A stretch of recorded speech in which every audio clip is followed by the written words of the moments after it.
What's up, y'all? I'm checking in. Sean Ray Tieuel. You know I don't do a lot of selfie stuff, but when the duty calls, I'm gonna do it. When I'm trying to get some funding, trying to add some funding, I'm definitely gonna try my best to do that. So with this one, I'm actually talking to NAV, N-A-V, and NAV is offering grants for small businesses, and I would love to be one of those businesses that achieves that $10,000 or the $5,000 grant. Now, I don't need the $5,000 or $10,000 to start the project. I don't. I want to partner with NAV in order to make sure that everything comes out right with it. And with that funding, either $10,000 or $5,000, I would cut that in half. So I'd be working with $5,000 or $2,500 in order to do my first feature film, which is Sold Out, a spiritual thriller.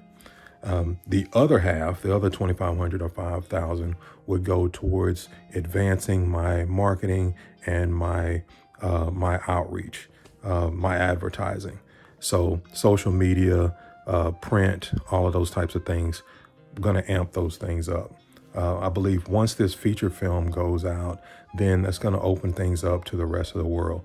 And even if it doesn't, we're going to continue on and do the other movies that we love to do, because me and my colleagues, we do have several films that we're working on, documentaries and, short films and feature films that we want to get out there.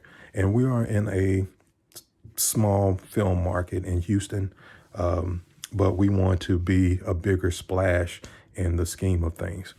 Nav asked me what was the toughest thing to deal with.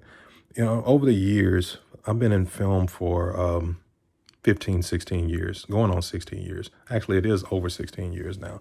In August, it was 16 years. I wrote my first sitcom back then, created my first documentary between 2005 and 2007.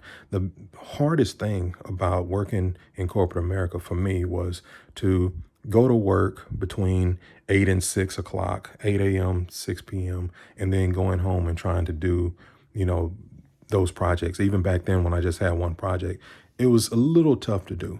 The focus is different. You have to have a different mindset for it. So the funding is something that helps me to set aside the time to create and to continuously be in it. Because I'm thinking about, creative things all the time. During work, I was thinking about creative things while trying to maintain. But just putting all these ideas together, putting them together and actually producing and editing these films. So it's writing, producing, shooting, and editing, and then beginning again. So that's my mantra.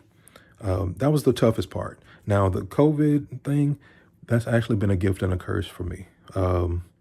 It's been more of a gift, actually. I hate that people have had to, die because of it or being affected because of it. It's a weird time, but it has slowed things down enough for me because I've been able to obtain interviews that I wasn't normally able to get. And I mean interviews in Hollywood. Trying to reach out to Hollywood can be tough if you're not reaching through an agent. But this pandemic slowed things down, and I was able to capture people, at least 3 major figures that I wasn't able to reach over the last 7 years. And that was a tough thing to do, especially for the project that I was doing, which was a Hollywood, a project based in Hollywood with child actors and Hollywood stars that reach all the way back to 1970. Just very hard to do. And a producer that reaches all the way back to the 50s. He's 98 this year, I believe. But we were able to do that, achieve some of those, including Alex Haley's wife, the writer Alex Haley's wife, Mr. Bill Duke, and Ms. Janelle Allen. We got Bill Duke and Janelle Allen in the same day, which was really interesting. Then last year, we were able to catch Mr. Glenn Turman at a film festival in Miami. So many of you heard about that, but you're hearing it again right here. So NAV, think about it. Invest in somebody, partner with somebody that's going to give you some something to be proud of. So you could, with a spiritual thriller, it's something that you could be proud of. And you could say, hey, I helped that guy in Houston, Texas. I helped him and his friends be a part of something that they've been working for the last several years. And NAV would be a part of that. Believe it.